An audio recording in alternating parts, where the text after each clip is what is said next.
أعوذ بك من شر ما صنعت أبو لك بنعمتك علي وأبو بذنبي فاغفر لي فإنه لا يغفر الذنوب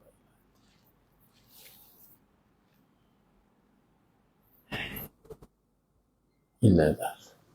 السلام عليكم ورحمة الله وبركاته. بسم الله الرحمن الرحيم. إن الحمد لله نحمده ونستعينه ونستغفره ونعوذ بالله من شرور أنفسنا ومن سيئات أعمالنا. من يهده الله فلا مضل له ومن يضلل فلا هادي له. أشهد أن لا إله إلا الله وحده لا شريك له وأشهد أن محمدا عبده ورسوله. اللهم صل على سيدنا محمد وعلى آل سيدنا محمد. رب يسر ولا تعسر بالتمم بالخير. رب اشرح لي صدري ويسر لي أمري واحلل عقدة من لساني يفقه قولي. اللهم افتح علينا حكمتك وانشر علينا من خزائن رحمتك يا أرحم الراحمين. والله الذي لا إله إلا هو عالم الغيب والشهادة هو الرحمن الرحيم. والله الذي لا إله إلا هو الملك القدوس الملك القدوس السلام المؤمن المهيمن العزيز الجبار المتكبر. سبحان الله عما يشركون. هو الله الخالق البارئ المصور له الأسماء الحسنى يسبح له ما في السماوات والأرض وهو العزيز الحكيم. ولا حول ولا قوة إلا بالله العلي العظيم.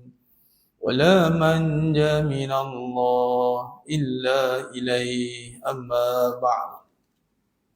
أيها المؤمنون اتقوا الله usikum wa iyaya bittaqwallah faqad fazal muttaqun. Sidang jemaah yang dimuliakan Allah Subhanahu wa taala, mudah-mudahan kita semua tergolong dalam golongan hamba-hamba yang benar-benar bersyukur. Amin ya rabbal alamin. Alhamdulillah, syukur pada Allah Subhanahu wa taala pada pagi yang penuh barakah ni. Allah takdirkan kita untuk berada dalam halaqah zikrullah, majlis zikrullah, yakni Nabi sallallahu alaihi wasallam isbatkan, yakni menisbahkan kepada raudhah min riyadil jannah. Alhamdulillah. Jadi alhamdulillah pada pagi yang penuh barakah ni untuk kita membahaskan tajuk yang kita akan bincangkan insya-Allah, yang mana ianya adalah siri perbahasan yang telah kita perbahaskan sebelum ini. Dan untuk makluman sedang jemaah yang dimuliakan Allah SWT, terutama di karya surah Haji Marzuki ini, yang mungkin insya-Allah pertama kali mungkin bertemu suara dengan saya, alhamdulillah, salam ta'aruf. Jadi sebelum saya bincangkan lagi tajuk pada petang atau pagi yang penuh barakah ni insya-Allah. Jadi tajuk yang dibawakan ini telah pun dibincangkan dalam perbahasan sebelum-sebelum ini. Cuma saya bawa pada pagi ini dalam konteks perbahasan yang kita gabungkan sebagai daurah lah katanya. Begitu. Cuma ini adalah perbincangan yang saya bawakan dalam ketah kerja sebenarnya. Ketah kerja ni kalau bahasa moden je lah. Dalam bahasa kalau ilmiah ni kita buat daurah. Bagaimana kita nak membincangkan cabaran kekeluargaan pasca akhir zaman. Yakni dalam misi mentauhidkan keluarga. Alhamdulillah. Dan siri pada pagi ni sebenarnya adalah siri yang ketiga kalau kita lihat. Yang mana sebelum ni dalam PKP lah. PKP tahun 2020. Mana kita bersiaran secara online, maka tertubuhnya ataupun zahirnya Allah zahirkan majlis ilmu, iaitu Taman Syurga secara maya. Maka ada jemaah yang telah mengikuti secara talian. Lalu saya namakan pengajian kita pada setiap Sabtu ni dia panggil Fitness Kolbu. Fitness Kolbu. Perbahasan bagaimana nak mantapkan hati tapi bunyi moden sikit lah. Fitness Kolbu. Orang duk faham fitness ni pergi gym lah. Pergi gym, pergi nak, orang kata nak membina fizikal. Namun kolbu juga perlu dibina. Lalu itulah yang utama. Itu kita namakan fitness kolbu. Dan perbahasan di dalam fitness kolbu itu banyak membincangkan tentang permasalahan-permasalahan hati Yang hati ini permasalahannya sepanjang zaman selagi hayat di kandung badan, masalah hati. Dan salah faham tentang perbahasan hati ini telah pun berlaku, yakni disebut tentang masalah hati, maka masyarakat ataupun golongan awam yang melihat masalah hati itu perbincangan tentang perasaan. Jadi tak puas hati, sakit hati. Bila sebut tentang hati je, kisah tentang perasaan. Walau hati itu perbincangan membawa kepada yang hak, hati dan perasaan. Sebab tu perbincangan hati dan perasaan.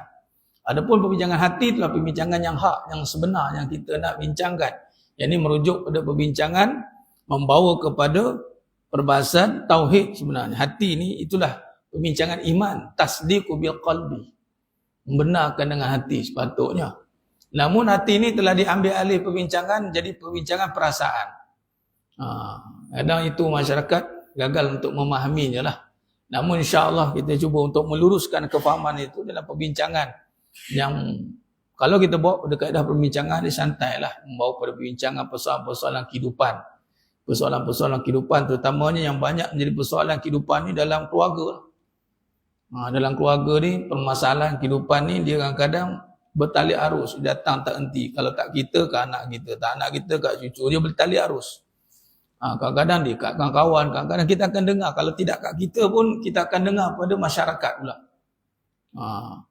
Dan bila kita bawa kepada perbincangan yang lebih besar, dia akan jadi perbincangan masalah negara pula. Dan perbincangan keluarga ni tidak akan pernahnya habis.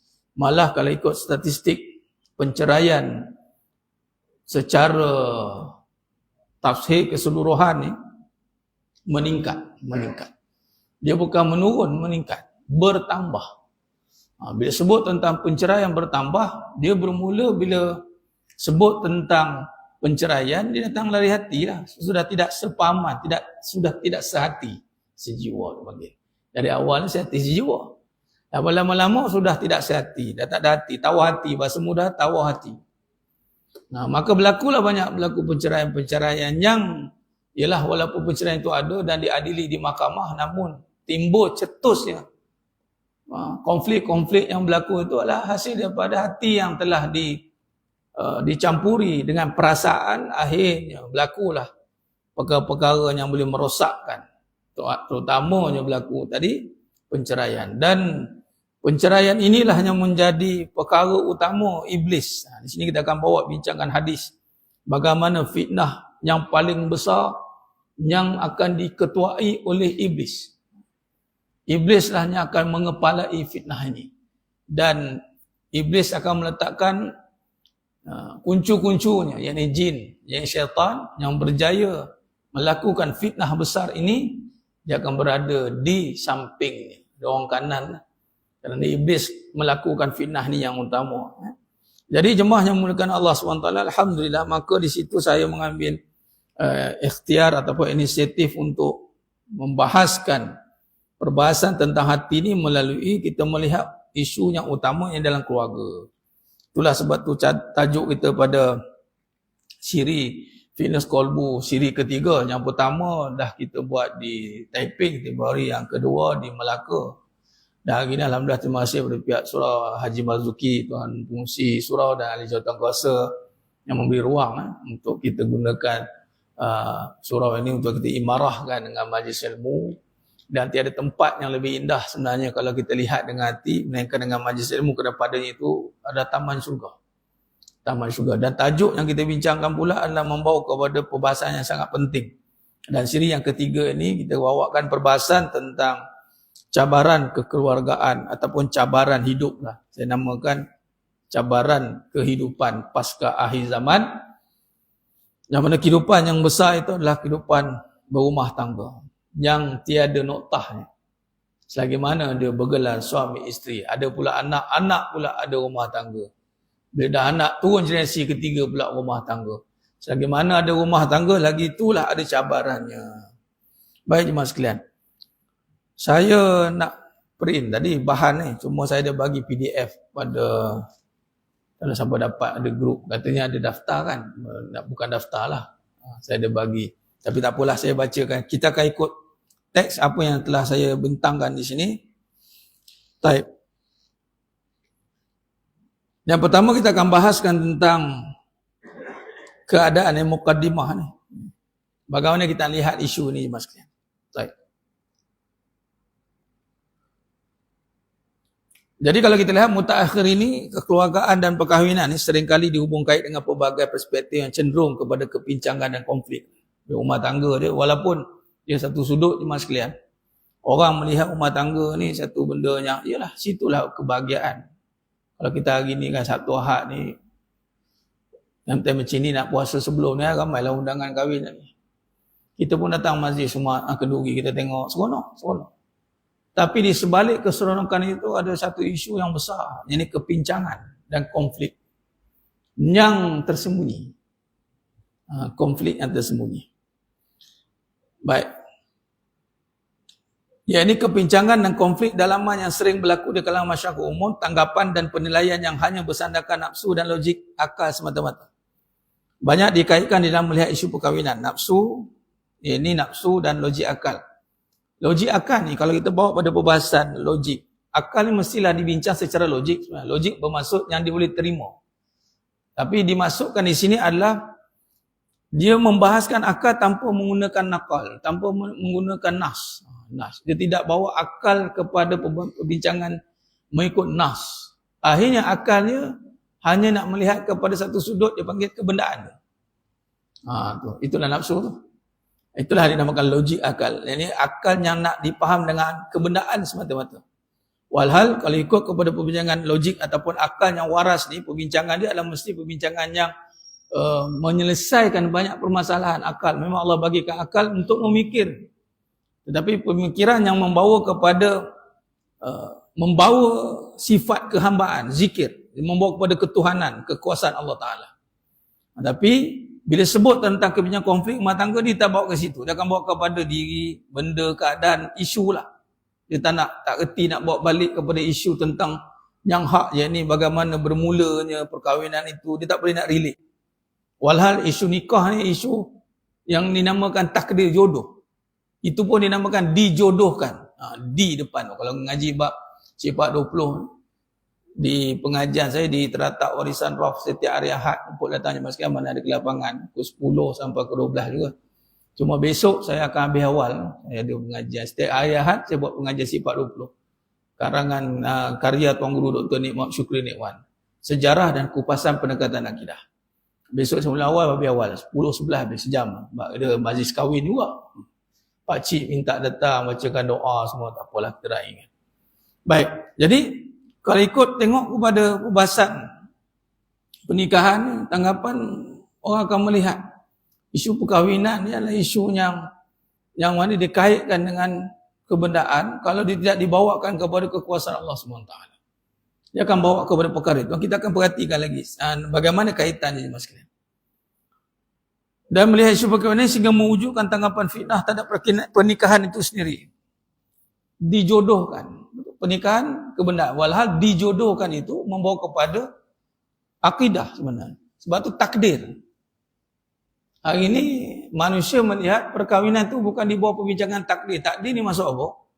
Kekuasaan Allah. Di bawah kekuasaan Allah. Dalam ramai pasangan yang ada kat muka bumi Allah Ta'ala ni, Allah boleh temukan dua orang. Bukannya kita cari, walaupun nampak usaha kita sikit je. Dalam buat usaha pun tidak menentukan hasil. Kerana Ahlussunnah wal Jamaah, hasil itu adalah takluk pada Allah Ta'ala, usaha pada manusia. Jadi kita melakukan tapi tidak menentukan. Kita kena berusaha lah sebab kita manusia. Tapi hasil yang terjadi adalah di bawah takdir Allah. Jadi dalam bab kahwin ni saya dapat sanad soalan daripada Sohibul Fadilah Datuk Syekh Salim, Datuk Syukri Mufti Kelantan. Dia tanya saya, mula-mula jumpa tu, bab kahwin ni saya ingat soalan ni. Tahun 2013 saya tanya. Saya kahwin awal ni mas sekalian. Kahwin umur 22. Saya kahwin 22. Dulu berdua, sekarang faham-faham lah, yang tahu-tahulah. Betul Allah takdirkan cakap saya kena berlapik juga. Berlapik sebab apa? Bila sebut rumah tangga ni satu benda yang besar. Nak bercakap rumah tangga, soalannya, hang nak kahwin lah? Berapa orang nak? Isteri berapa orang? Dia tanya gitu. Jadi Allah takdirkan, sebab apa? Ada di dunia ni, Allah akan takdirkan kita dapat lebih. Lebih tu bukan kita ada kelebihan, supaya kita lebih beri perhatian agar dapat faham dan boleh sampaikan. Lepas Allah bagi kepada Nabi SAW lebih. Kelebihan tu banyak pada Nabi SAW. Allah lebihkan sebab dia akan menjadi ketua. Kalau isteri, Nabi yang paling lebih sekali. Semalam dengar ada seorang ustaz tu merawat. Suami dia kahwin 2. Suami dia tak silap, saya dengar tak habis lah. Dia kata suami dia pakai minyak pengasih nak tundukkan isteri. Dia calik nak isteri, minyak pengasih. Makanya ada tu ada jin lah. Dia kata apa? Dia marah kat suami dia, yang datang tu isteri tak tahulah siapa hantar. Tiba dia kata, suami hang, dia kata, ustaz marah. Nak tambah 2, tapi tak kerti nak jaga. Dia pakai khadam ni kenapa? Dia marah kat jin tu. Dia marah. Bukan senang nak jaga seorang perempuan tu. 70 ekor lembu pun belum tentu. Dia bandingkan nafsu perempuan ni mengalahkan 70 ekor lembu. Dia kata gitulah. Punyalah payah nak jaga seorang perempuan. Memang susah. Sebab payah ni apa? Sebab dia adalah sebahagian dari diri kita. Takkan kita nak potong jari sendiri. Kalau orang potong kan boleh. Kita nak potong sendiri, kita pun bias juga. Tak payahlah kata. Tu dia adalah sebahagian dari kita. Dia tulang rusuk. Allah buat. Jadi dari sudut lebih tu memang Allah bagi lebih lah. Anak tu kira tu ada banyak division lah. Kalau saya division, kalau kira semua division tu ada 15 orang lah. Masuk 16. First division saja dah 7 dah. Second division kan, third division lagi. Tu faham, dia buka sikit-sikit tu kan. Alhamdulillah masuk 15 tahun lah. Tapi bukan usia perkahwinan lah. Dari segi kematangan dia kadang tidak ukur pada usia berapa lama dia hidup. Usia kematangan diukur pada berapa banyak dia faham. Sebab tu iblis ni dia tu orang lama kata iblis kan. Orang lama, aku lama. Dia siapa ni? Dah lah baru datang. Dia siapa? Dia ingat dengan lama dia boleh selamat. Tak, dia lah paling lama dia kekal dalam neraka. Iblis lah. Dia bukan alim, dia abid. Saya ada tulis tengok orang tulis alim, iblis tu alim. Iblis tak alim mas sekalian. Iblis hanya abid. Alim ni ada pada Nabi Adam AS. Ilmu. Iblis tak ada ilmu waktu itu. Malaikat semua tak ada ilmu. Qalu subhanaka la ilma lana illa ma 'allamtana. Tu malaikat kata. Innaka antal alimul hakim. Kau yang maha bijaksana. Waktu tu Allah sanadkan direct ilmu dapat daripada Allah. Nabi Adam AS dapat daripada Allah. Kita ni kalau ikutkan silsilah susu galur ilmu ni direct Allah. Kalau ikutkan lah. Barulah Allah hantar rasulnya barulah kepada ulama. Teruslah kita. Direct mula-mula dapat pada Allah kepada Nabi Adam AS. Sahibul Fadilah Datuk Syukri Mufti Kelantan kata surah Al-Baqarah ayat 31. Ibu bagi segala ilmu. Kalau tak ada ayat Al-Baqarah 31 ni, tak ada apa semua ilmu. Wa 'allama Adamal asma'a kullaha summa 'aradahum 'alal malaikah. Tu ayat dia. Itu ijazah ilmu tu. Allah ajar Nabi Adam AS ilmu. Amal tak ada lagi waktu tu. Baru jadi. Iblis beramal lah, tak tahu berjuta tahun mungkin. Tapi nak ceritanya, kalaulah iblis itu matang kerana lama atau usia dia paling tak matang sekali. Jadi budak-budak perangai. Dia ni siapa? Dia main kan budak-budak. Budak tengok datang kan dia macam inferior sikit. Dia takut-takut. Ni siapa ni? Ni siapa ni katanya? Aku lagi hebat lah. Kau ada apa? Macam kan budak-budak bergaduh macam tu. Ayah kau ada apa? Ya ayah aku beli gini. Kau ada apa? Budak-budak. Saya tidak perangai tu ada nanti. Walaupun dia usia dah meningkat, tapi perangai budak-budak tu kan ada.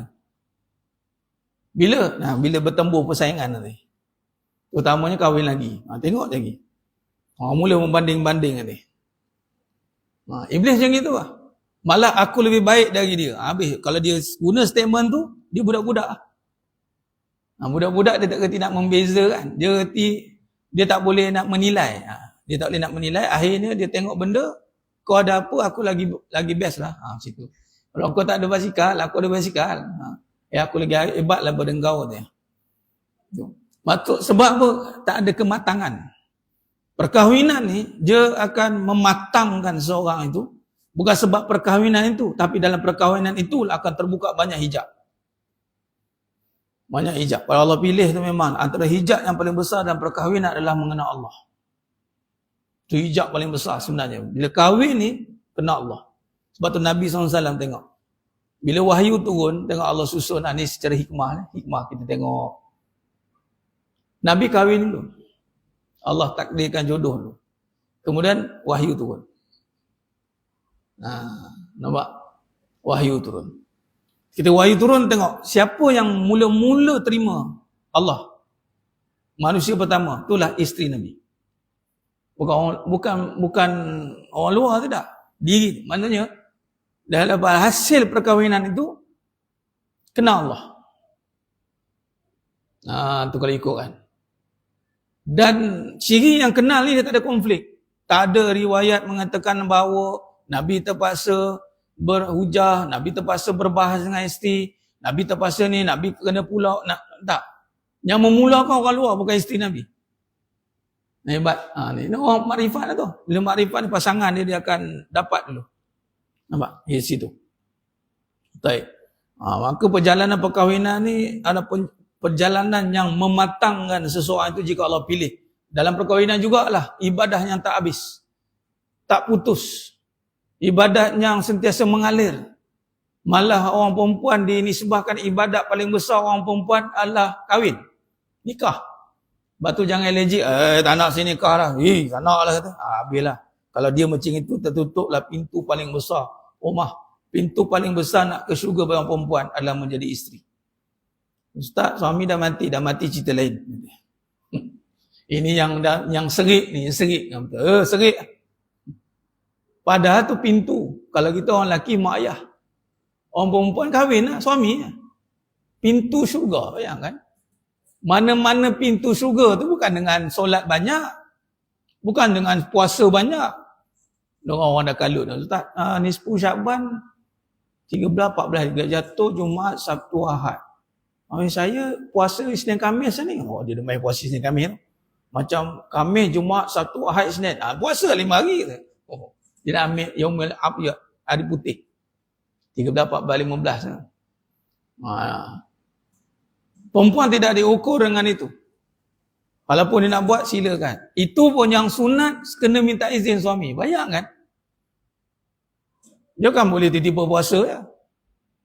Bang, ini hari nak puasa boleh? Tak boleh? Okey kan? Suami pun satu hal. Tak boleh manjang kata. Pakai ni tak. Tak boleh saja. Yang tak perlu minta izin solat dia. Yang wajib lah. Dengan menuntut ilmu. Yang wajib fardu pula tu. Sunat semua minta izin. Betul. Jadi besarnya pahala nikah tu bukan alang kepalang, penentu syurga tanpa hisab. Bayangkan. Dan suami pula mendidik isteri ke arah menjadi syurga yang tanpa hisab ni, pahala besar bagi suami. Tu yang Iblis tak suka, dia tak payah didik. Tak payah didik isteri kau, pandai-pandai lah dia nanti. Lala sekali ramai yang isteri mana-mandai. Mana-mandai ramai. Pandai tidak. Mana-mandai. Sebab apa suami tak mendidik, isteri pandai-pandai cari ilmu. Betul lah, wajib lah cari itu. Tapi lepas tu dia mana-mandai. Mana-mandai bercakap, mana-mandai nak mengarah, mana-mandai. Betul tak ada ilmu? Dia hati-hati orang buat.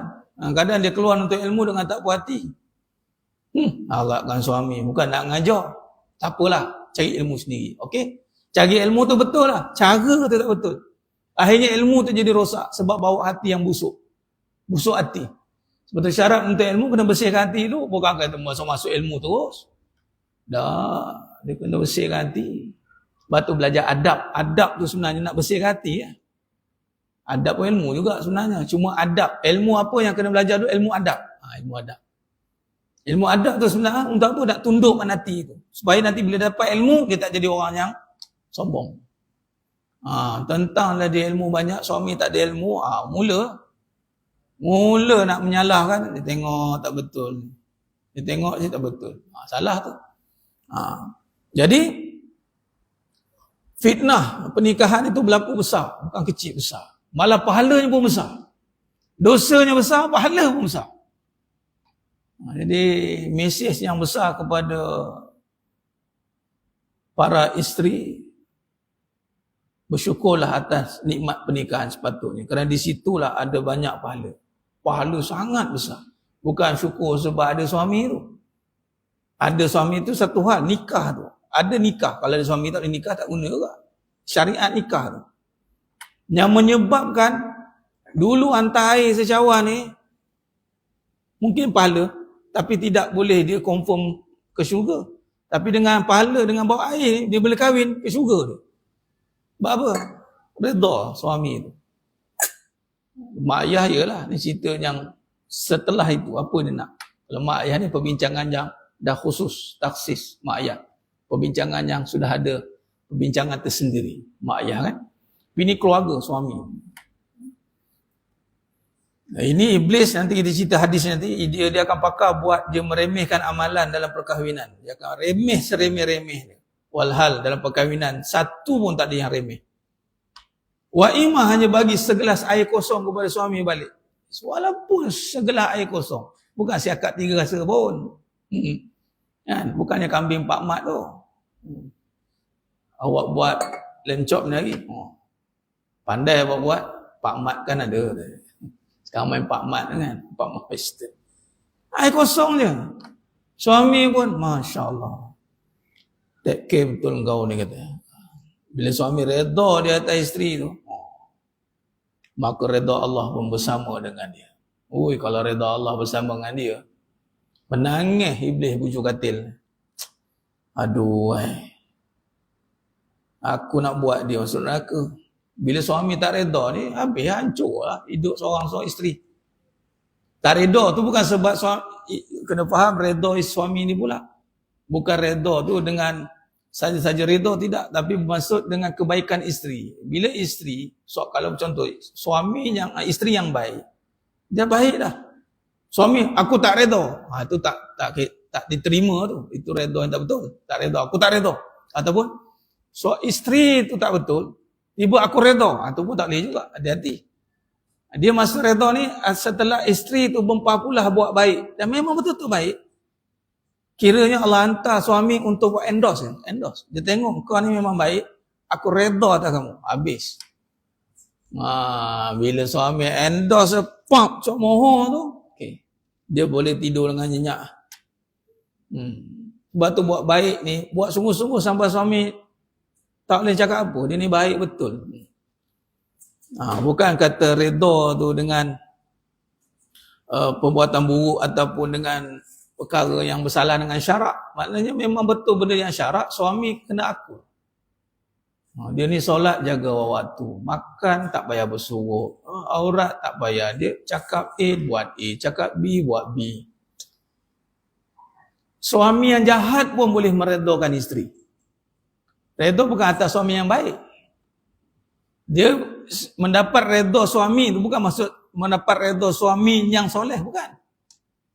Mendapat redha suami je. Tak kisahlah suami tu jahat pun. Redha ni benda yang suami ni dia tak ada option nak tolak. Aku tak boleh tolak. Dia ni memang baik. Kalaupun dia baik, suami kata aku tak redha sebab kamu baik. Dah terang lah suami tu kena neraka dah katanya. Mana dia tak setuju dengan syariat Allah. Ini orang jahat pun kena setuju. Ni baik betul lah dia ni. Okeylah, aku yang jahat, kau yang baik. Sampai suami buat macam itu. Dia terbalik. Isteri yang buat statement itu, yalah abang lah baik, saya jahat. Tahu tak apa kamu jahat. Dah. Pula dah memang suami pula mengendoskan isteri jahat. Jangan cek pasal. Kalau suami pula mengendoskan, ya Allah, dia ni memang jahat. Habislah isteri. Balik awal lah. Dia ni memang jahat, ya Allah. Bukan kata ni bidadari hari-hari duk akan marah isteri tu. Kau tahu tak kau buat jahat dengan suami aku? Bidadari pula. Jangan main-main. Tu saya cakap dengan para isteri, ala-ala nak cemburu, biar cemburu dengan bidadari syurga. Jangan cemburu dengan wanita di dunia ni. Wanita kat dunia ni belum tentu ke syurga. Tu isteri para suami yang soleh, yang sabar dengan perangai isteri. Bidadari hari-hari doa, matilah cepat. Ambil. Abang balik bang, biar saya yang layan abang kat syurga. Suami isteri kat dunia tu yang tak guna. Tak reti bersyukur. Tak apa, kita orang sanggup terima abang. Ambil bidadari. Putih mata lah orang perempuan. Jangan main. Tapi kalau isteri tu baik, memang tak boleh buat apa. Memang di-endorsekan. Baik. Nikah ni syariat. Dan ini sunnah. An-nikah sunnah. Ingat, nikah tu sunnah. Ustaz, nikah 2, 3 sunnah tak? Saya bukan tak cakap nikah 2, 3. Nikah tu sunnah. Kali kedua dipanggil nikah juga tak masalah. Nikah kan? Kali pertama nikah kan? Kali kedua nikah ke dia panggil bahasa lain? Nikah juga tak? Kali ketiga? Tiga-tiga sunnah lah. Kita bahaskan nikah tu sunnah. Nikah sunnah. Nikah lagi sunnah. Bukan nikah lagi tu, nikah tu sunnah. Mana dia tak buat 3 kali sunnah. Dia kahwin 3 kali. Tu je lah. Nikah tu sini. Bila kata sunnah, dia ada tata cara. Dia tidak boleh buat kodan kita, tak boleh. Dia tak boleh buat ikut suka kita. Dan tiada istilah kahwin kerana suka semata-mata. Tidak. Ini pun kadang ramai tersalah faham. Dia sangka dia cinta, tapi rupanya suka. Cinta dengan suka dua benda berbeza. Susah nak membezakan. Melainkan bagi mereka yang telah diberikan pandangan yang hak, iaitu mengenal Allah. Barulah Allah akan buka perbahasan tentang cinta hakiki.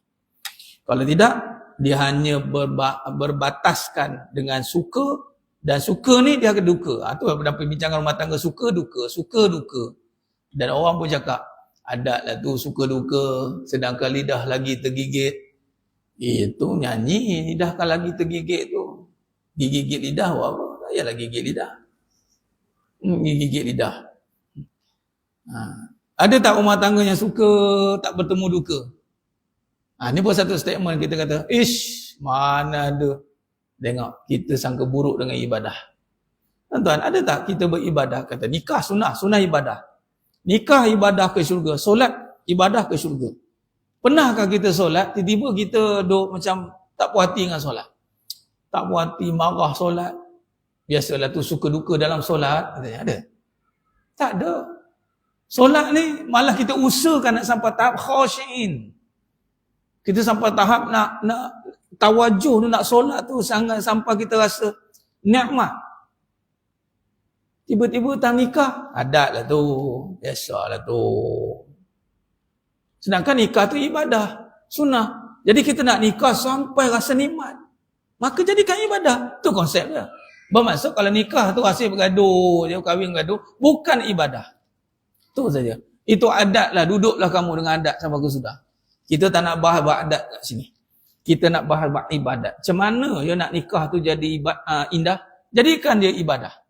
Sebab nikah tu memang ibadah, sunnah. Maka jadikan dia ibadah. Di dalamnya itu banyak pahala. Malah ladang, bukan ladang lah, lautan pahala. Patutnya dalam tu penuh dengan kebahagiaan. Tapi berubah menjadi malapetaka pula. Kerana begitu banyak pahala, dia boleh jadi begitu banyak dosa juga. Dia sama naik rumah tangga ni. Sebab tu iblis dia duduk dekat fitnah rumah tangga. Fitnah yang besar tu apa? Fitnah rumah tangga. Tu dia. Baik. Jadi kita kena fahamkan dalam kehidupan, dan kenapa kita letakkan lagi sekali saya tekankan kenapa nikah atau perkahwinan kita jadikan topik besar. Kerana sepanjang hidup kita perkahwinan. Topik besar hidup ni rumah tangga.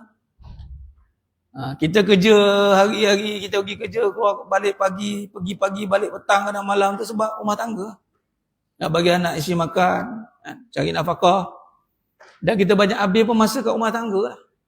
Dan nanti nak habiskan masa pun dengan rumah tangga juga, dengan isteri, dengan anak-anak. Bukan dengan kawan. Dengan kawan ni setakat tu lah. Lala sekali, sorry lah, sibuk lah aku ada rumah. Anak aku ni lah. Nak hantar tuition lah. Isteri aku ni lah. Keluarga juga. Jadi sekali kita kena masing-masing duduk dengan keluarga masing-masing. Sebab tu barang siapa yang sudah membina hubungan kekeluargaan yang kuat, maka dia tidak akan rasa terpisah lah. Sebab tu rumah tangga ni besar. Melainkan yang tak ada kat dunia lah, yang dah kembali ke alam nyata, yakni alam barzah. Itu lain lah.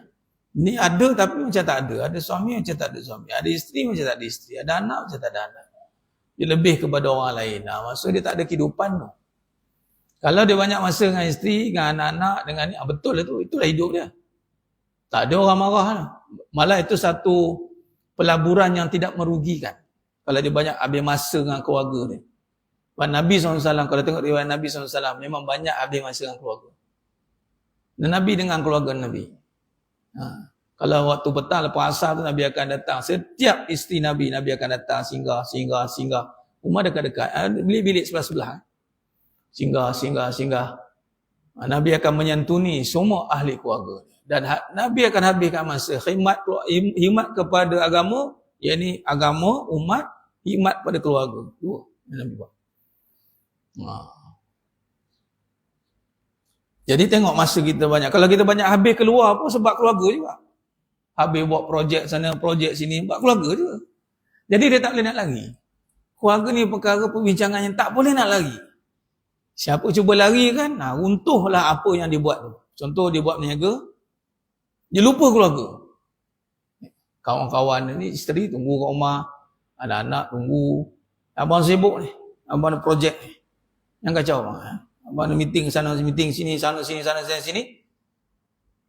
Isteri tunggu lah. Dah, abang transfer duit pergilah mana-mana. Dia buat gitu, dia subcon dia, isteri dia.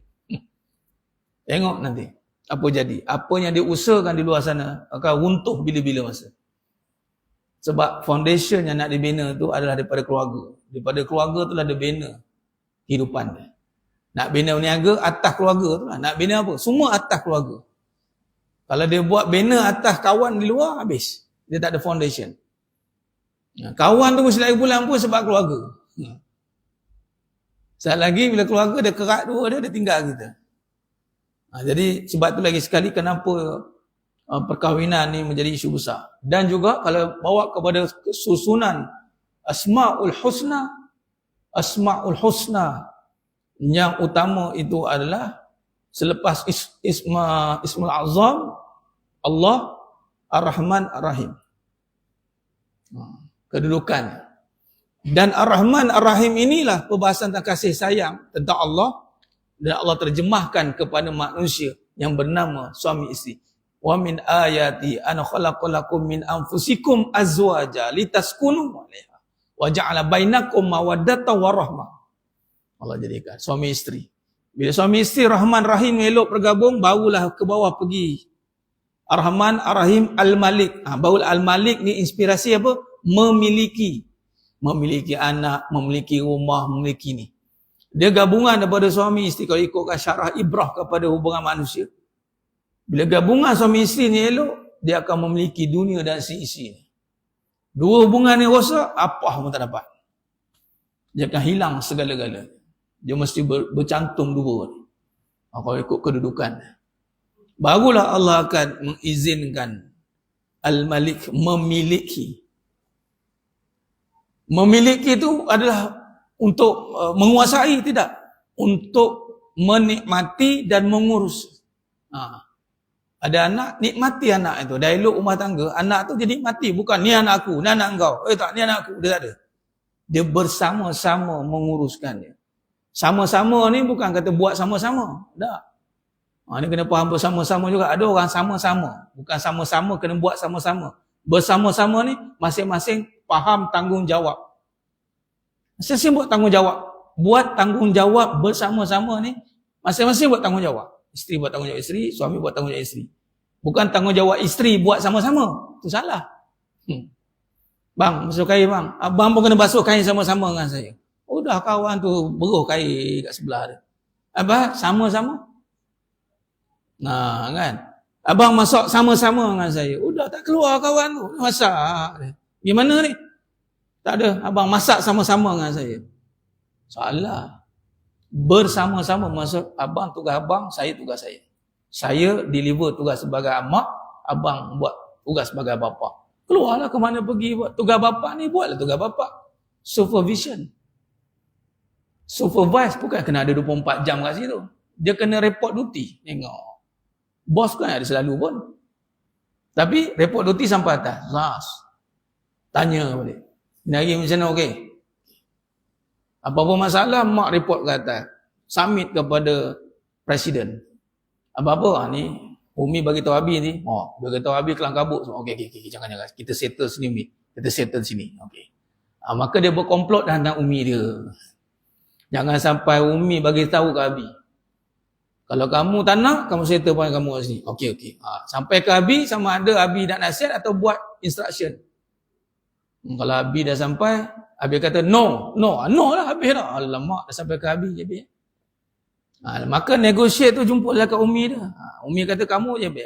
Umi report ke Abi, kamu siap. Memang pun. Kita kepada jabatan, kita akan jual nama ketua. Betul tak? Ni perkeliling pada mana ketua? Bos suruh. Ni saya buat, Abi suruh. Tu perkahwinan yang bagus ni, Umi dia tak bawa nama Umi dia. Dia bawa nama Abi dia. Abi dia. Dan Abi dia pula tak bawa nama Abi dia. Bawa nama siapa? Allah. Dia ni bukan untuk diri dia. Allah. Barulah rumah tangga tu dia jadi solid satu. Sebab tu rumah tangga dia akan jadi satu. Surah An-Nisa ayat 1. Kamu dari diri yang satu. Tu dia balik jadi satu. Rumah tangga begitu, dia akan jadi rumah tangga yang litaskunu ilaiha. Dia bersenang lenang dan ada mawaddah warahmah. Sebab apa dah satu. Satu ni dia tak ada buat, dia takkan rosakkan, dia takkan, sebab kalau sekali pecah tenggelam semua. Dia tak ada istilah kita dia setengah macam itu. Nampak macam sekali tapi tidak sekepala. Nampak macam isteri hal dia, suami hal dia. Kalau apa berjadi, isteri buat lagi anak dia. Suami pandai-pandai lah dia. Dia tak boleh, dia kena duduk sekali. Sekarang kalau aku bocorkan kapal dengan aku tenggelam sekali. Dia tak nampak dah exit way. Dia nampak sekali jatuh, saya tenggelam. Suami yang bagus dia nampak, kalau aku buat macam ni dengan anak-anak isteri aku tenggelam sekali. Sebab tu bila nak buat jahat, dia fikir, kalau anak isteri aku, sebab tu ulama selalu akan tengok kesan pada isteri dan anak-anak dan kenderaan. Balik rumah tengok, isteri dia okey tak? Lega. Tengok anak-anak okey tak? Lega. Tengok ada something kat isteri dan anak, mula dia, ya Allah, apa silap aku tadi ni, ya Allah. Janganlah kau hukum kat anak-anak dengan isteri aku, dengan kenderaan aku. Ulama macam itu cara tengok. Sebab rumah tangga ni dia cash and carry. Terus dapat, sekali. Allah tunjukkan zahir. Takut lah. Ini ketua lah kan. Biasa, betul lah tu. Bila ketua buat decision, dia akan efek kepada organisasi. Bila ketua buat silap, nanti organisasi dia akan dapat. Dia boleh check. Dia boleh tengok. Lepas tu berat tengok kat situ lah.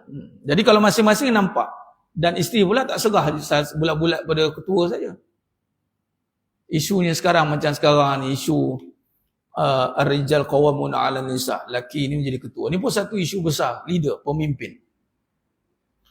Untuk menghilangkan kepimpinan bagi seorang lelaki itu, hilangkan dia kepimpinan menjadi seorang ketua keluarga. Tidak akan diiktiraf menjadi ketua yang mana-mana di jabatan divisi di luar sana, wa imam ketua negara sekiranya dia gagal menjadi ketua keluarga. Barang di luar sana boleh disab kepada orang lain, tapi memimpin keluarga hanya diri dia. Dia tak boleh sab isteri dia kat orang lain. Kalau isteri sab kat orang lain, dia memang tak jadi suami dah lah. Dia tak ada. Dia diri dia pegang. Jadi isteri yang baik, dia tidak akan override walaupun ketuanya tak baik. Dia tak ada istilah komplot nak menjatuhkan ketua. Macam puak Khawarij. Dia tak setuju ketua dia lawan. Bangkang. Iblis orang kata, bangkang katanya. Tak. Dia kena jadi orang yang menutup kesalahan ketuanya. Bukan menyokong. Kita tak sokong isteri. Bukan sokong salah suami. Tapi seboleh-boleh dia akan cover. Macam sekretari. Ada satu orang tu dia diceraikan talak 3. Dia jumpa ustaz, minta advice lah. Saya tanya dia, kerja apa? Sekretari. Dia sendiri sedar. Betul lah ustaz. Sekretari ni, kerja dia cover bos. Bos silap, dia cover. Malah dia kena sedar apa benda buruk yang bawahan. Dan dia kena betulkan. Dia tak perlu betulkan bos. Dia kena cover bos. Dapat nama bos, bukan dia. Tapi dia kata dia boleh terima tu. Dia boleh terima. Tapi bila seorang isteri, tak boleh pula. Walhal isteri tugas begitu. Dia kena cover. Nampak macam suami macam tak berapa nak boleh pergi je, dia cover. Bukan suruh abang saya take over. Habis take over, game over kan. Hari ni semua nak take over. Dan merasa diri layak. Walau Allah telah takdirkan isteri tetap sebagai pimpinan, bukan pemimpin. Maka dia kena pimpin dirinya. Dia boleh jadi pemimpin untuk siapa? Dirinya sahaja dan anak-anak. Itu saja. Dan dia kena jadi pemimpin terbaik untuk diri dan anak-anak. Apa maksud anak-anak? Jangan kutuk Abi. Sabar. Tutup. Abi tengah marah. Mak cover lain. Abi memang macam itu. Tak apa.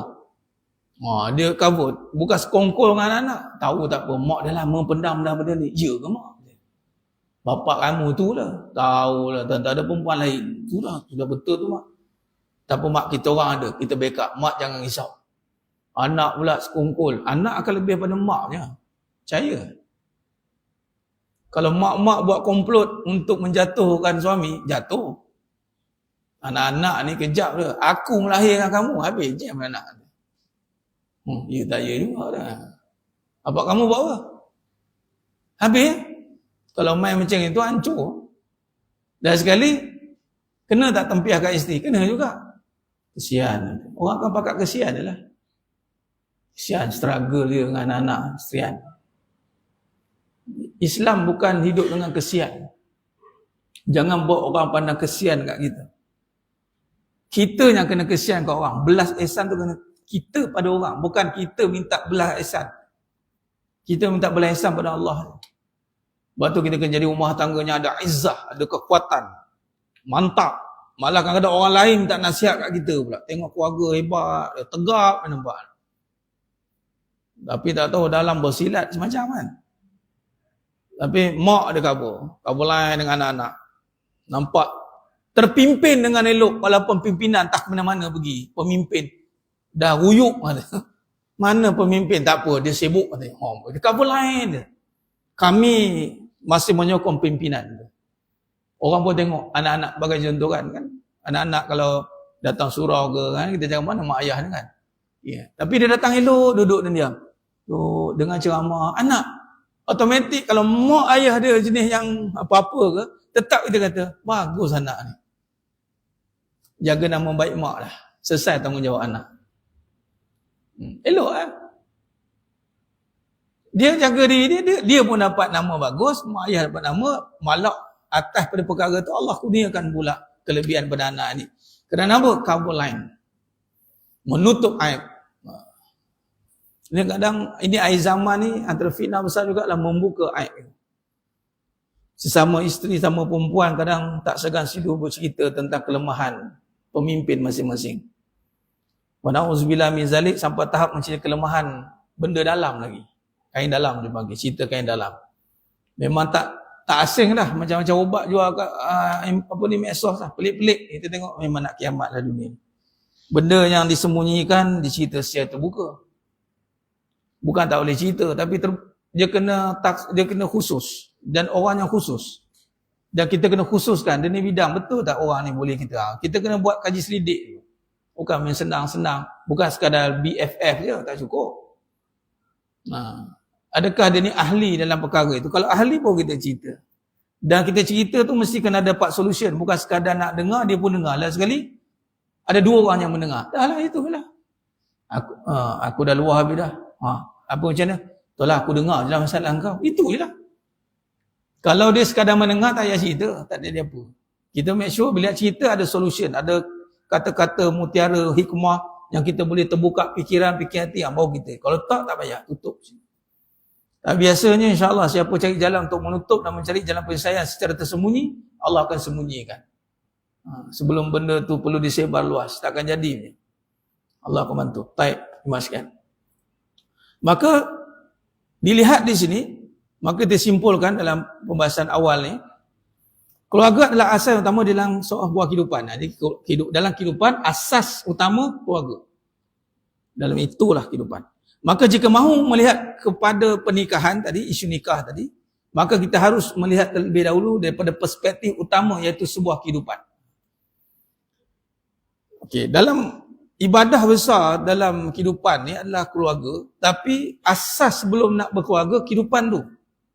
Maka yang sebenarnya, tadi keluarga dah besar dah. Dan yang lebih besar daripada keluarga adalah kehidupan tu, yang memegang keluarga.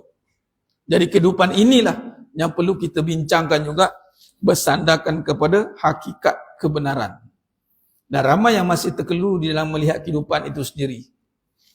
Sebelum dia nak membina perkahwinan, menambah dua kehidupan, kehidupan yang isteri, nanti nak membina lagi anak-anak lagi, maka dia kena faham kehidupan dia dan kehidupan yang asas itu apa.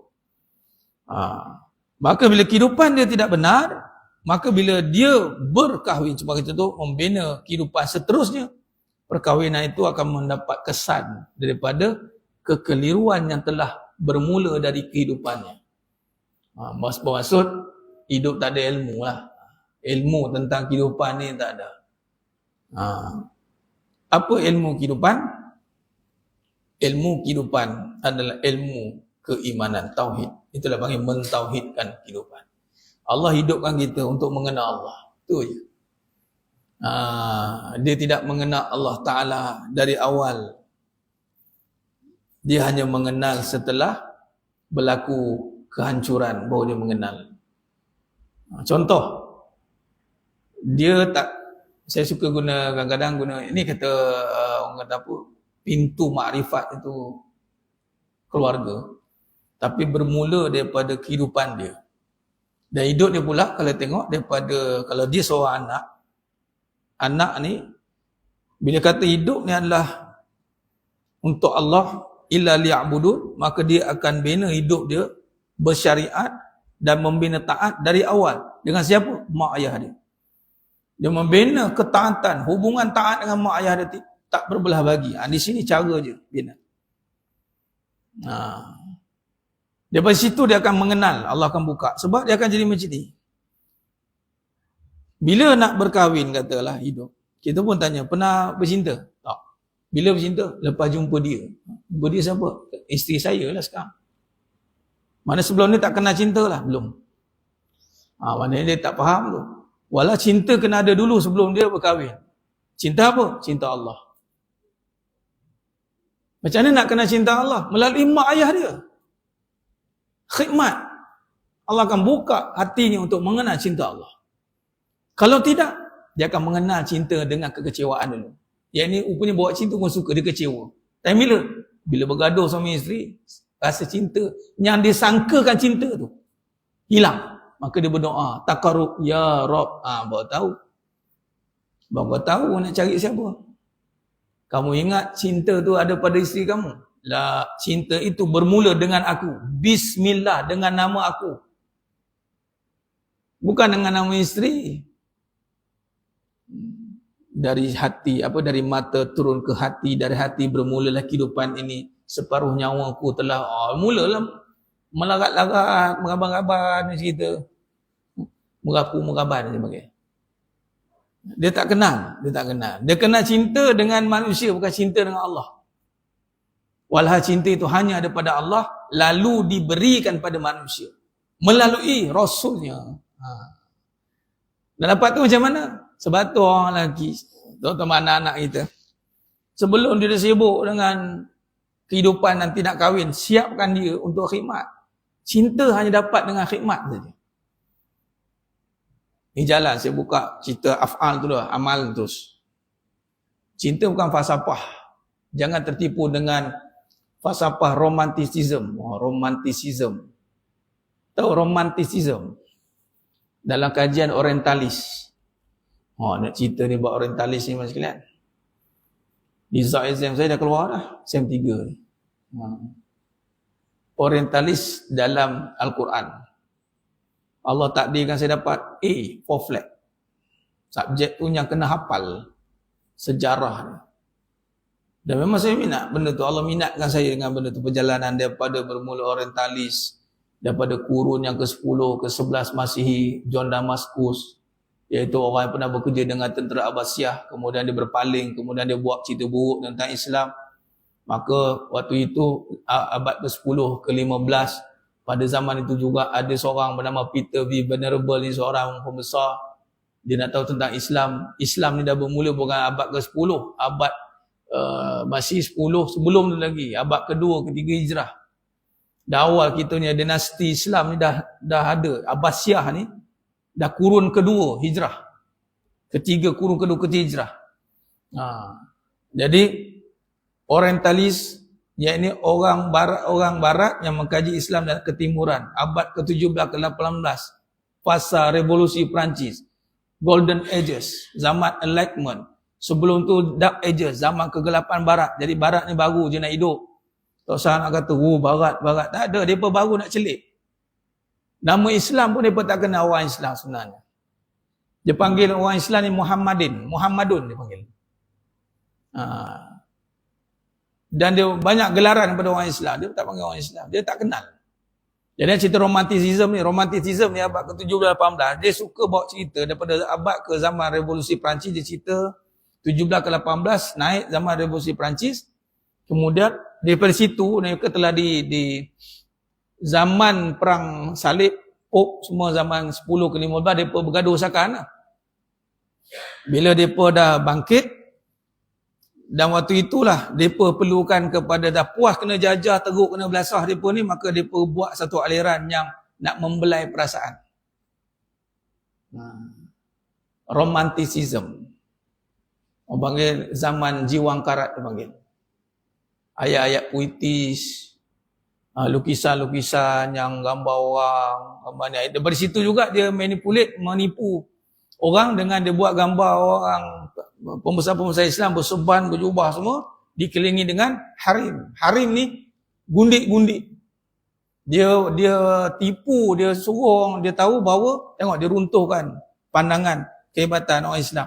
Sampai ke sudah orang Islam, perempuan Islam kita sekarang pun terpengaruh. Dia panggil apa? Laki ni kaki perempuan. Sebab kaki perempuan ni telah dikomersialkan zaman romanticism. Dia buat gambar dikelilingi ramai perempuan. Tak payah kaki perempuan. Allah dah kata dah memang laki ni akan ramai perempuan. Tak payah tunggu orang nak buruk-buruk kan. Tu kat syurga nanti. Dan memang itu pun. Di romanticism ini dia keluarkan cerita tentang bermain dengan perasaan. Emosi. Bila main dengan emosi ni yang jadi masalah. Main dengan emosi. Ayat-ayat puitis. Dia panggil zaman falsafah, the philosophy. Dan filosofi ni dia lebih parah, dia bercampur dengan akidah.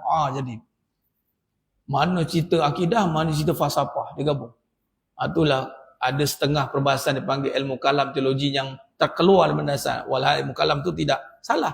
Tapi kerana pembawanya itu beraliran romanticism ni. Daripada kesan, daripada penjajahan. Dan yang malang sekali, kita orang Islam terkesan dengan aliran mereka ni sehingga jatuh empayar Islam 3 Mac 1994. Untuk secara total dinasti Islam, empayar Utsmaniyah, dan mereka kembali dipanggil Europe century, sekarang American century. Europe century zaman Eropah lah. Lepas ke kurun ke-18 nak masuk ke American century, zaman kolonial. Mereka conquer balik negara-negara Islam dan mereka masukkan ideologi perasaan ni. Masukkan lah. Untuk membawa kepada ketauhidan, keyakinan itu dijauhkan. Jauh-jauhkan. Dia tahu bila bab hati ni dia balik kepada iman, dia akan jadi kuat. Tapi balik pada perasaan, dia akan lemah. Dia akan main dengan perasaan. Itu dia. Jadi, cinta tadi tu, dia nampak dengan perasaan lah. Lain sekali dia perasan. Dia ingat dia cinta. Rupanya dia suka-suka je. Cerita Romeo and Juliet pun keluar. Itu saya elok. Malah dia manipulate Nabi.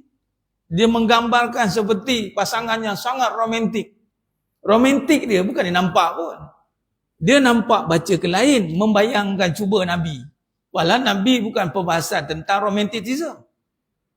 Nabi bukan dibahaskan dengan era romantik. Nabi itu melahirkan sifat kasih sayang yang mana ada pada diri Nabi melalui Allah yang dipanggil latif. Memang kena lemah lembut. Tak payah ajar.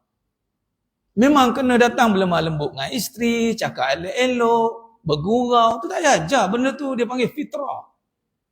Dan tak payah belajar dengan barat pun. Dia pun bukan reti pun. Hari ni, kita mungkinlah minta maaf cakap, Jangan jadikan bila dah misalkan kata rumah tangga tu dah mengatasi 15 tahun, dah anak pula dah ramai 7, dia kata, tak payah, tak ada mana romantik lah. Sebab dia faham romantik tu sama muda. Dia faham romantik itu muda, kefahaman tentang Romeo Juliet, kefahaman tentang ke sini dan ke sana, berjalan beriringan seindah bunga di taman. Macam lirik kan. Nyanyi di bawah pohon daun pisang, macam-macam. Walau dia tak nampak cinta itu tidak berusia sampai ke syurga. Dia akan romantik sampai mati. Orang putih barat buat romantik juga, gambar-gambar figure berusia kan. Tapi romantik dia sebab manusia. Sebab dah terhutang budi, orang pun suka tengok. Oh, seronoknya romantik lagi berdua. Padahal abang jangan pergi mana-mana. Pergi mana siap. Romantik dia apa? Sebab manusia. Saya ni lonely. Makin berusia saya makin lonely. Abang faham? Saya nakkan perhatian. Saya very sensitive, you know. Habislah. Kalau siapa yang minta maaf cakap makin berusia jadi alasan. Itu kata hati-hati dia akan jadi kebudak-budakan. Memang dia akan kembali ke zaman itu. Biarlah zaman itu berlaku kerana sakit, kerana apa? Jangan kerana sifatnya. Kalau sakit memanglah terlantar, makan kena bersuap. Macam baby. Itu sakit pun lain. Lemah tu disebabkan oleh sakit fizikal. Dah tak boleh nak berjalan, nak kena berangkat, berdukung kadang. Ni perangai. Perangai tu, badan sihat, okey perangai. Akhirnya perangai tu buatkan dia sakit. Hati-hati. Nabi tak macam itu. Nabi tak macam itu. Saya dah tanya Khadijah radhiyallahu kubra, berusia juga. Umur 60 lebih. Tak ada istilah cerita gitu ni pelik-pelik. Dan pun kalau cerita dalam rumah tangga Nabi SAW itu Sayyidina Aisyah radhiyallahu anha, banyak cerita riwayat Aisyah radhiyallahu anha. Aisyah radhiyallahu anha ini usia dia belasan tahun. Cerita tentang cemburu Aisyah manja tu berlaku sekali dua, ada beberapa riwayat, tapi dia punya repeat cerita tu dan salah faham sehingga kan yang masyarakat ni orang kata bukan lagi dah remaja purba dah belakang, tambah purba dah belakang. Masih bawa lagi perangai romantisisme, mengajuknya, cemburu tak bertempatnya. Itu romantisisme, bukan Islam. Islam tak mengajar menyusahkan pasangan, menyusahkan orang, tak ada. Islam tak ajar benda macam itu. Mengajuk jalan kaki yang terbaru ni. Orang muda, kita pula orang muda, biarlah nak merasa. Rupanya aku muda macam tu juga. Repeat.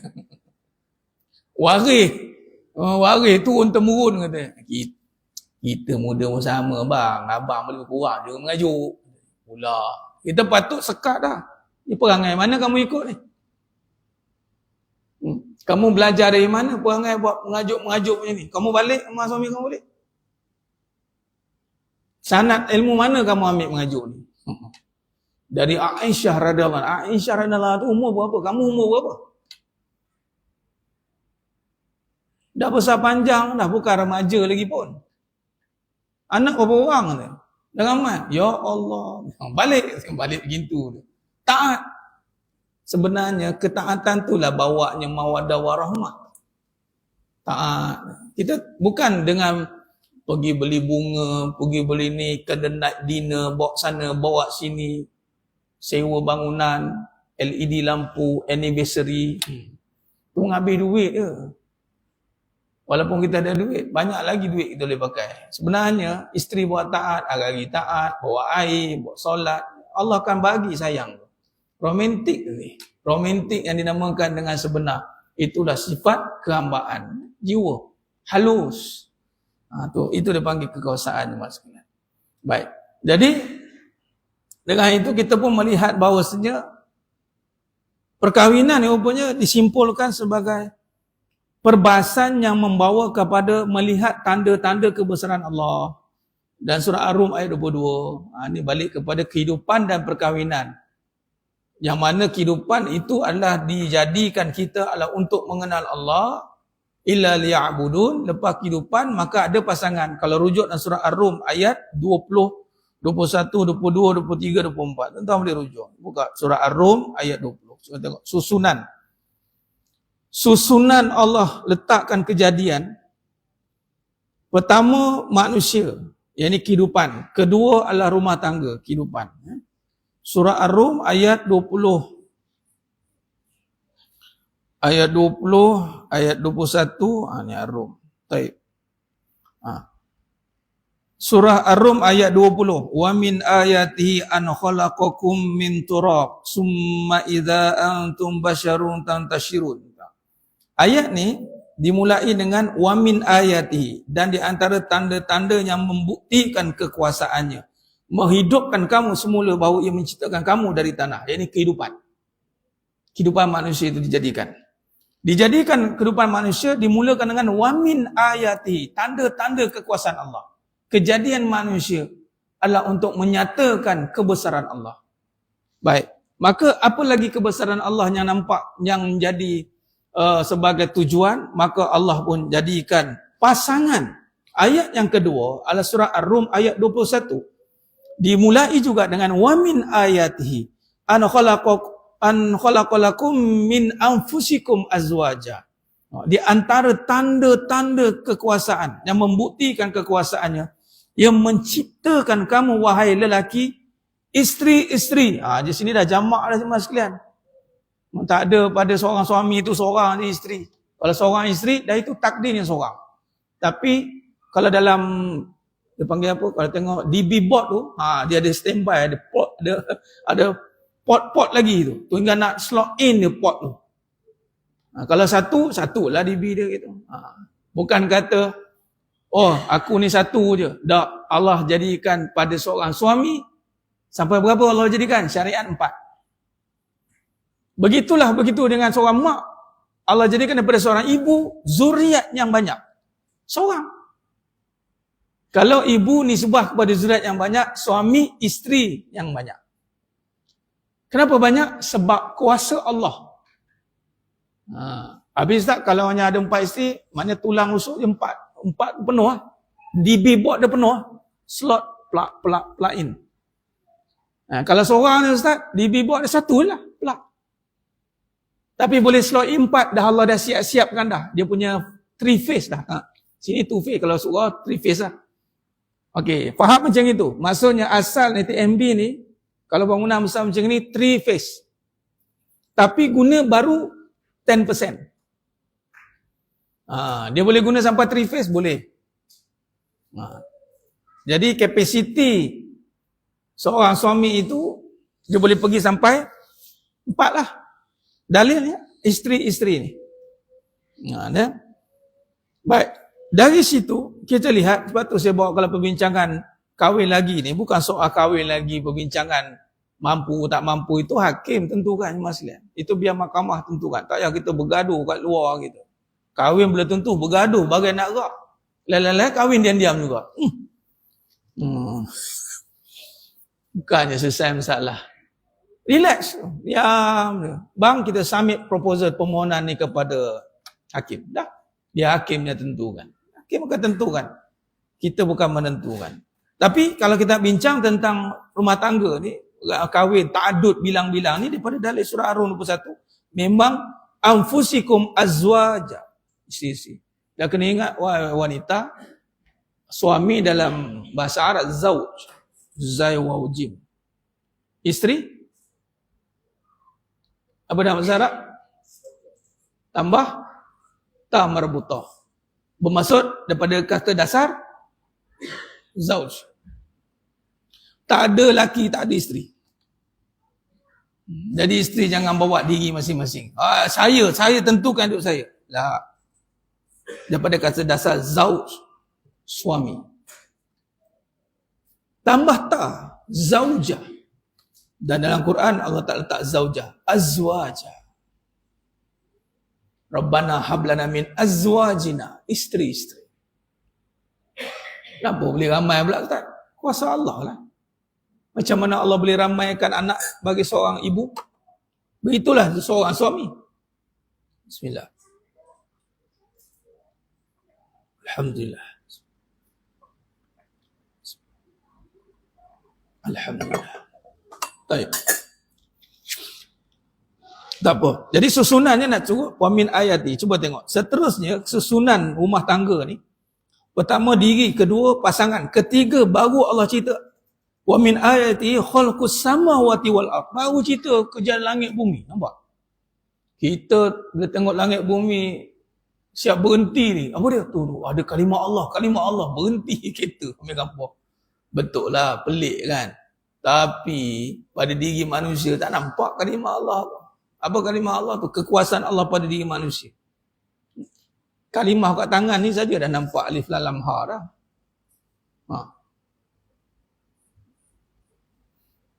Ada pula yang buat dalam bahasa Arab ni apa? 18, ni 81. 99. Betul tak? Ada. Ada yang tak ada. Ni tak dapat contoh tu. Contoh. Tak semualah ada. Adalah pula orang cakap itu. Betul. Ada yang ada nampak. 18. Saya ada apa? Saya ada. Siapa yang ada? Saya 18. Belah kanan. Ada. Ada ni. Oh ni. Oh ini macam ini kaya ni. Ini kena buat bincang tu ni. Tak nak tengok lagi ni. Ini tangan tanpa orang ni tumbang ni. Dia ni lurus je. Zap macam itu. Orang tu kata. Dia 81 ni. 81, 18. Orang kata lah. Tak apa lah. Okey lah tu. Kita cuba nak kaitkan supaya kita ingat Allah. Selagi mana nak bawa untuk ingat Allah, tak apalah. Okay. Kedudukan yang ketiga tu langit dan bumi. Waqtilafu alsinatikum wa alwanikum. Kemudian baru diceritakan malam dan siang. Kejadian hujan, petir. Makna kata kedudukan ciptaan. Sebab tu tengok Isra' wal Mi'raj. Apa hikmah kenapa Nabi naik ke langit? Bukan jumpa Allah. Jangan salah faham. Ambil syariat Allah dengan kekuasaannya. Cahaya. Cahaya Allah. Nurus samawati wal ardh. Cahaya Allah. Betul ada hadis kata Nabi melihat cahaya. Bukan jumpa Allah. Tapi yang lebih besar hikmahnya naik langit. Kerana langit ni kejadian dia besar. Sebelum Allah nak bagi amanah kepada manusia, Allah bagi dulu surah Al-Ahzab 72. Langit dengan bumi. Surrender. Melainkan manusia yang ambil, Allah kata. Tapi manusia bersiapkan. Menunjuk kejadian manusia dengan kisah Isra' wal Mi'raj ni. Tengok. Manusia ni Allah angkat, Allah naikkan Nabi SAW ke Sidratul Muntaha atas. Langit itu lagi tinggi, Sidratul Muntaha. Makna atas pada langit tu. Habis, kalahlah kejadian langit. Habis. Rupanya tengok susunan, Allah susun dalam surah Ar-Rum ayat 20 betul. Manusia dulu. Langit kemudian. Malah ketika Allah menjadikan Nabi Adam AS pun bukan di langit. Kejadian perbincangan dia. Wallahualam kat mana. Kejadian. Maknanya atas berlangit. Ini Nabi naik ciptaan. Walaupun dia masih berada di bumi. Tapi boleh naik mengatasi langit ketujuh. Sidratul Muntaha. Dan juga ibrah kalau kita lihat solat. Solat lebih tinggi daripada amalan yang ada kat atas muka bumi. Tak ada. Nak dinilai dunia. Tak ternilai. Langit, 7 bintang langit tak ternilai. Kerana solat lebih tinggi daripada langit dan bumi. Sebab tu siapa yang menjaga solat, Allah akan naikkan darjat. Sebab tu solat cuma 20 darjah. 20 darjah ni. Kita ingat darjah ni kelas darjah. Ingat kelas darjah. Darjah 1, darjah 2. Kadang-kadang ada faham macam itu. Darjah ni, kalau kita faham lebih tinggi. Apa dia? Contoh. Pingat darjah kebesaran. Dapat Datuk, Tan Sri. Datuk kokok tuan-tuan yang ada Tan Sri ke kan? Tak tahu. Puan Sri ke ada ke? Mana tu suami? Datuk dah tentu dah. Cucu, datuk pada cucu. Dia darjah kebesaran. Jadi bila solat ni jemaah Allah angkat 20 darjat. Kalau pangkat darjat tu tak tahu bersusun-susun pangkat agak. Mengatasi langit. Lepas tu jaga solat jemaah jaga darjat Allah angkat.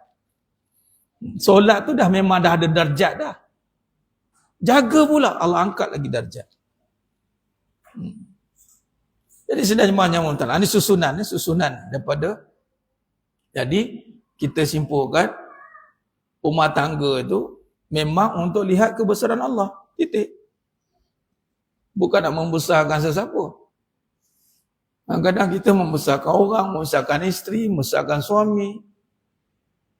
Dan sekali besarkan masalah. Kita nak besarkan Allah pada rumah tangga. Baik. Sedangkan yang memulakan Allah Ta'ala. Maka di sini kita tengok, setelah kita faham tentang secara sedikit sebanyak keseluruhan itu, dan juga kita boleh faham bila melihat kekuasaan Allah, di situlah kita akan belajar tentang takdir Allah, qadar Allah, takdir Allah. Yang telah menjodohkan pasangan. Di dalam itu juga takdir tentang rezeki, takdir tentang kasih sayang, takdir tentang hidup dan mati. Banyak berlaku dalam rumah tangga ni masih. Nah, baik. Dan di dalam rumah tangga pula, pernikahan antara perkara besar juga yang akan dibincangkan. Kekuasaan Allah adalah bila kita membincangkan tentang tanda-tanda kebesaran Allah, maka di situ juga akan berlaku isu yang dinamakan menduakan Allah, syirik dalam rumah tangga. Saya namakan dia akidah songsang dalam rumah tangga. Akidah songsang dalam rumah tangga ni apa? Takut menduakan isteri tapi tidak takut menduakan Allah. Takut duakan isteri, takut isteri pula cukup takut diduakan, tapi dia menduakan tak apa. Menduakan siapa? Pemilik cinta tu, Allah. Menduakan Allah, kejap dah. Saya tak menduakan Allah. Kita faham menduakan isteri dengan kahwin lagi lah. Ingatkan senang, susah. Tengendap nak kahwin. Sampai ke Thailand kahwin ni. Bukan senang juga lah sekali. Dapat tahu. Dan sekali kahwin dua. Tapi nak menduakan Allah, dia diam.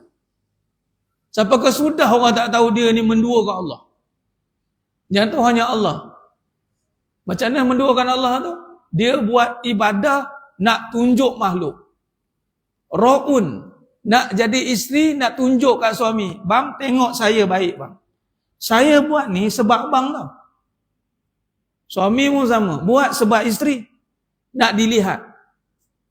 Nak disanjung. Nak dijunjung. Macam-macam lah. Itulah. Sebab tu, isu menduakan ni isu besar. Menduakan isteri. Habis kisah dia. Nabi bagi tahu apa? Taat bagi seorang isteri ni besar. Dan Nabi melihat mafhum hadis. Ramai masuk ke neraka perempuan kerana kegagalan untuk taat. Bukan sebab perempuan ramai, tapi gagal nak taat. Taat pada siapa? Suami. Macam mana tu? Satu kejahatan melupakan semua kebaikan. Apa kejahatan tu? Kahwin lagi.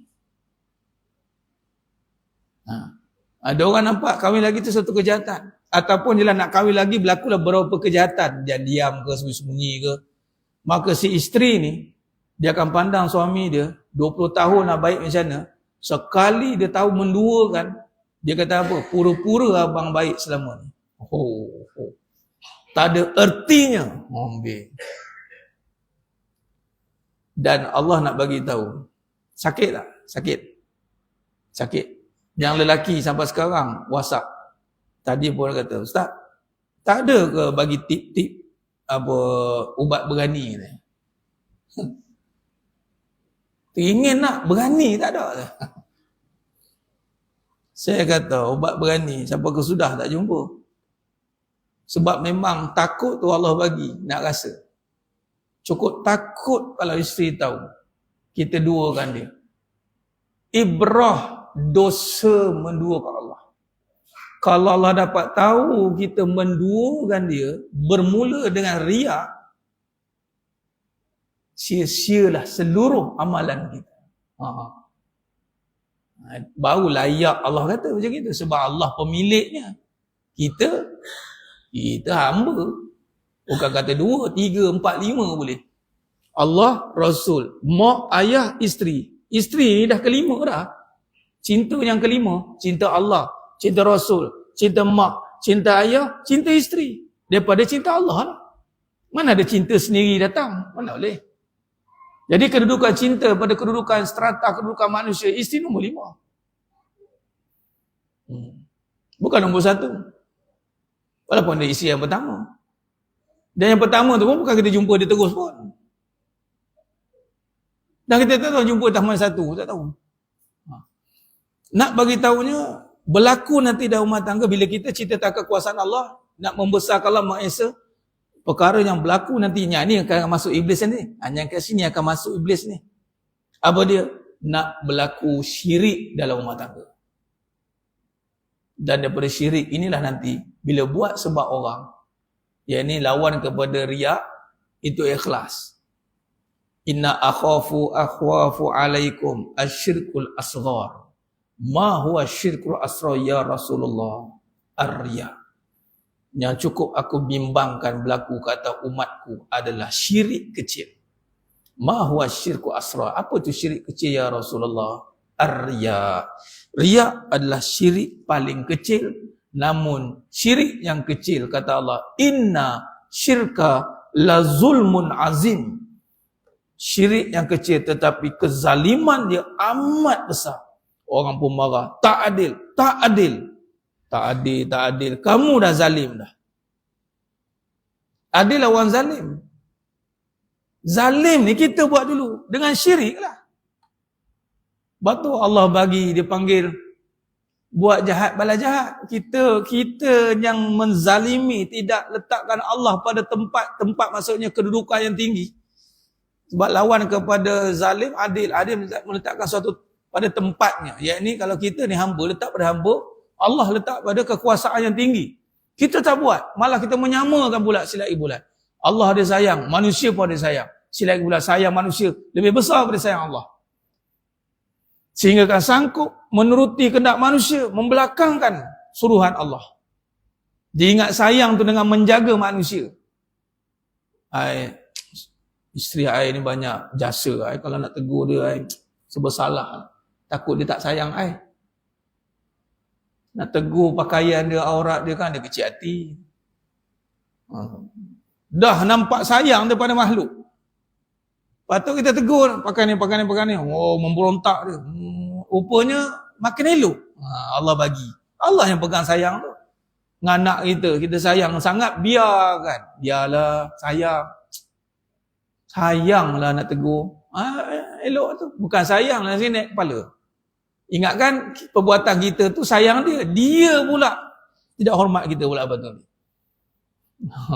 Tapi bila kita tegur dia sebab kita sayang, kamu buat macam ni, jangan buat macam ni, jangan buat macam ni. Abang asyik tegur je, itu tak boleh. Sebab aku sayang kamu lah. Dan sayang tu bukan pada kamu. Sayang tu pada Allah. Yakin, didik isteri, tegur dia.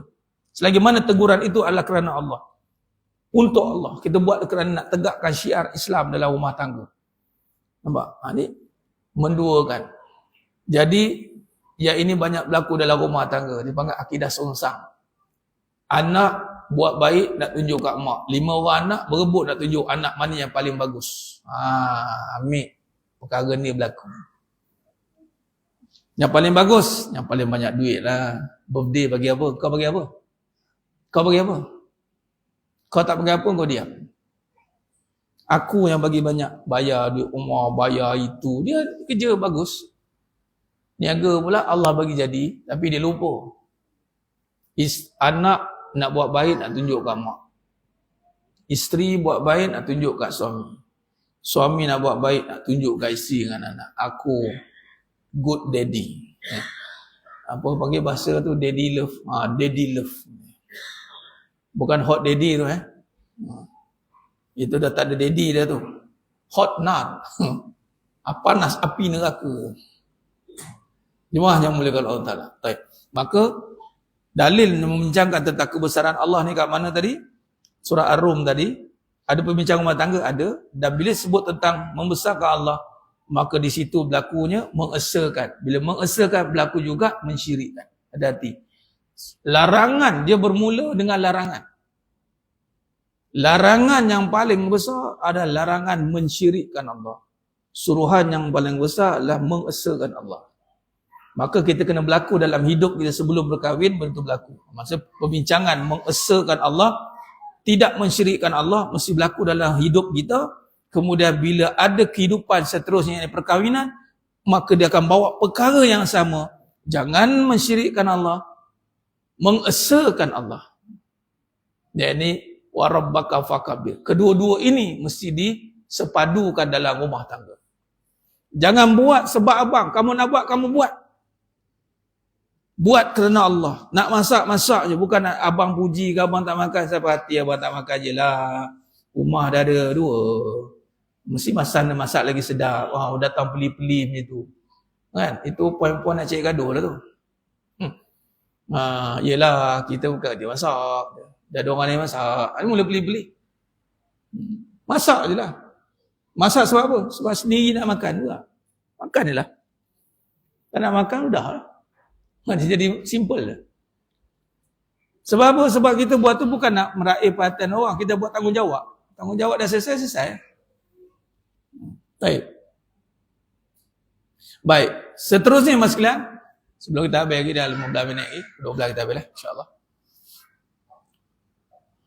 Kita masuk tadi kita dah bincang tentang perbahasan tentang mukadimah tu. Mukadimah maksudnya perbahasan tentang rumah tangga kehidupan tu. Itulah dua mukadimah dia adalah mengesa dan mensyirikkan itu. La tusyrik. Di sini kita akan masuk fasa seterusnya. Cabaran apa yang berlaku. Dalam kita nak mengesakan Allah. Dalam tak nak mensyirikkan Allah. Apa cabaran. Nah, di sini kita akan bacakan hadis. Di sinilah masuknya hadis. Cabaran. Iaitu cabaran yang pertama, cabaran tipu daya iblis. Dipanggil keraguan. Ni dah semangat ni nak mengusahakan Allah. Dah semangat nak mengusahakan Allah. Tak nak melakukan syirik. Bila kita berlakunya macam ni, kita melalui ibadah tu, dia mula datang. Cabaran yang pertama, itu cabaran keraguan. Daripada Jabir radhiyallahu an dari Nabi sallallahu alaihi wasallam bersabda, "Inna iblis, sesungguhnya iblis, yad'u 'arsyahu 'alal ma', meletakkan singgah sananya di atas air, yakni laut. Summa yab'asu sarayah fadnahum minhu manzilatan a'zamuhum fitnatan yaji'u ahduhum." Kemudian ia mengutus bala tenteranya. Maka yang paling dekat dengannya adalah yang paling besar fitnah. Ni kata kunci mas sekalian. Hadis ni faham habis. Pegang erat, kena letakkan dalam prioriti fitnah yang paling besar Nabi kata. Itu adalah fitnah yang iblis akan lakukan. Apakah fitnah paling besar? Dan fitnah yang paling besar itu siapa boleh buat? Dia adalah yang paling dekat dengannya. Dengan iblis. Setiap hari iblis ni akan buat multaqa, perjumpaan. Hari-hari ni Nabi kata iblis ni ada singgah sana. Setiap hari dia akan kumpul, dia hantar bala tentera semua di pelosok dunia. Setiap hari dia pun akan kumpul. Kecuali bulan Ramadan, tak dapat permit berkumpul. Bulan Ramadan mereka tak boleh buat analisis. Report duty tak boleh, semua diam, kena kunci. Permit tak dapat. Perintah berkurung. Tapi sekarang ni iblis tengah buat apa? Hari-hari dia conduct meeting. Hari-hari. Apa berlaku dalam perjumpaan itu? Dia tanya kepada tentera-tenteranya. Maka datanglah fayaqulu fa'altu kaza wa kaza fayaqulu ma sana'ta syai'a. Maka dalam perjumpaan iblis ni di atas singgasana di lautan, di mana wallahu alam, ada mengatakan di segitiga Bermuda lah, macam lah, tapi tempat wallahu alam. Nabi kata di atas laut je. Laut mana wallahu alam. Dinisbahkan laut ni menunjukkan betapa banyaknya syaitan, iblis seorang je, iblis. Nabi gunakan istilah seorang. Yang ni Nabi kata apa? Seorang ni fa'altu kaza fayaqulu fa'altu kaza wa kaza. Nabi kata apa? Datanglah salah seorang daripada tenteranya. Nabi nisbahkan jin ni seorang. Nabi tak panggil seekor. Sebab dia makhluk kejadian Allah juga. Yang dia mempunyai sifat yang ada mirip dengan manusia. Ada akal, ada hati. Kan? Ada perbuatan. Tinggal lagi zahir kejadian tak sama. Iblis dari api, kita daripada tanah, daripada Nabi Adam AS, daripada air mani.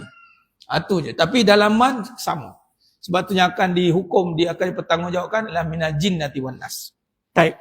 Maka datanglah seorang dari bala tentera dan berkata, aku telah melakukan begini dan begitu.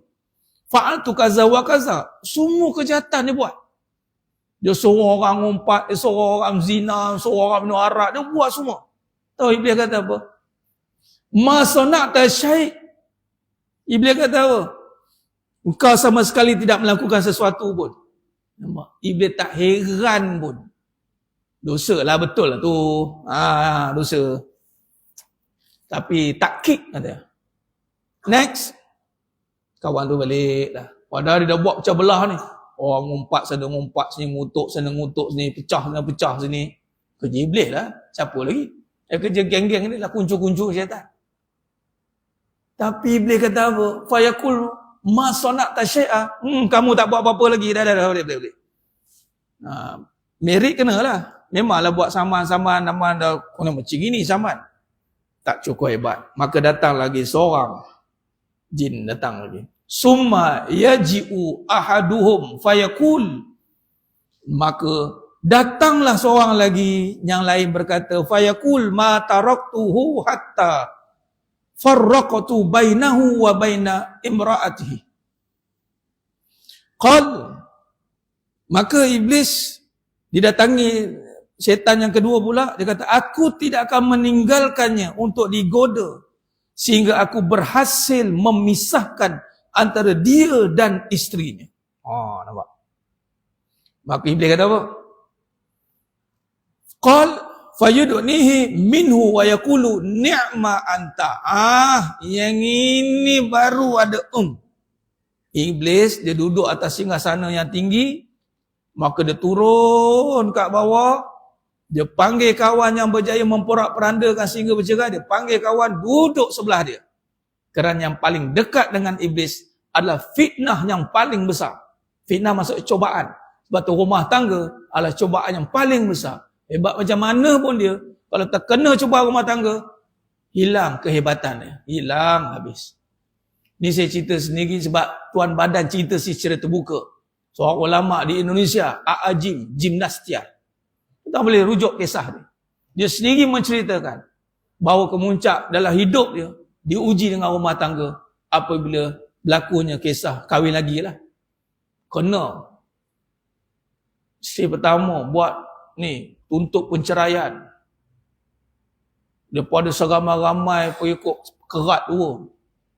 Dan dia beritahu inilah cabaran yang terbesar dia lalui. Dia cerita sendiri. Saya buka YouTube cari. Ini cerita dan dah terbuka kan. Kita ambil je lah cerita tu.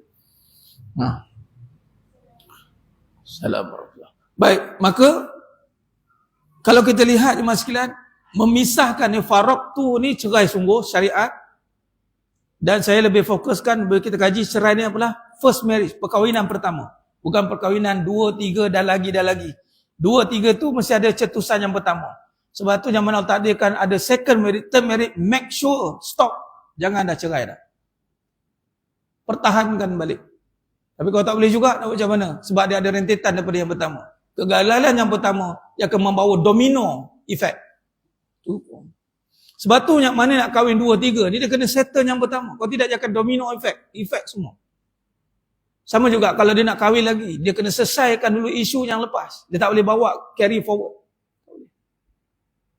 Dan di sini penceraian itu bukanlah penceraian sekadar syariat bercerai, tetapi cukup dia tidak bersepahaman dengan suami. Ragu. Jangan harapkan suami kamu sangat. Kamu pun ketua juga. Kalau tak ada kamu, tak ada dia. Semua rumah ni kamu yang buat. Dia buat apa? Dia bisik hari-hari. Hari-hari dia tanam. Dan dia akan masukkan sifat keresahan, lemah, tak ada harta. Dia ragu-ragu. Yang penting isu apa? Sampai ragu dengan rumah tangga tu. Sehingga dia nampak nothing. Lepas sekali dia keluar rumah. Dia keluar rumah, orang perempuan. This is life. Habis hancur. Dia nampak hidup dia berada di luar. Kehancuran berlaku. Patutnya orang perempuan ni kalau keluar macam menuntut ilmu. Tak apa. Orang perempuan, dia kena kalau keluar rumah, cepat-cepat nak balik rumah. Orang lelaki pun cepat-cepat